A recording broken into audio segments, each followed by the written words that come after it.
Now the story of Connie Martin. She was a fashion editor, a stylist, and a costume designer in some of the top U.S. fashion markets, a high-powered job that many women would envy. But after years living the high life, the Victoria woman found herself addicted to drugs, out on the street, and finally living in a shelter. Martin says she was literally on her last breath before she heard about a running group, which she says has literally saved her life every step of the way. Astrid Braunschmidt has her story. Connie Martin runs 4 times a week. Every breath, every step is a major accomplishment. At the peak of my career, I fell into drugs. Connie was an enterprise. Her name was on the inside of fashion magazines. So I started with this, and then because I also lived in Los Angeles, we did this out there. But the fast-paced life of a high-level fashion executive took its toll. Yeah. I lived in New York and L.A. and was working in Chicago, so I was constantly in the 3 cities. It was constantly on airplanes. That's when I stopped, and the drugs came along with the money, and it would fit my lifestyle to stay awake all the time, to keep working, the energy.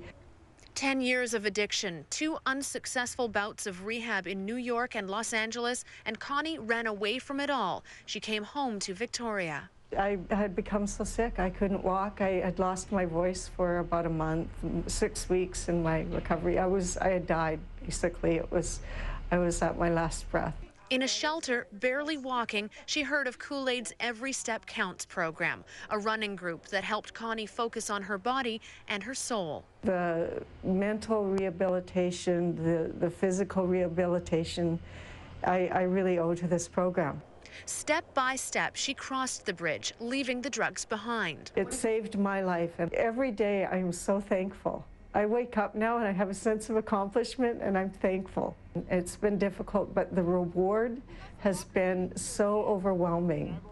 In just 5 days, Connie will have been sober for 1 year. In less than 2 weeks, Connie will begin her pre-med courses at UVic.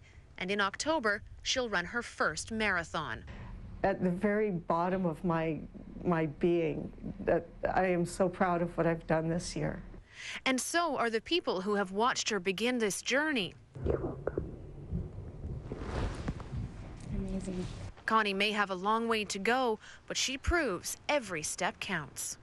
In Victoria, Astrid Braunschmidt, A News.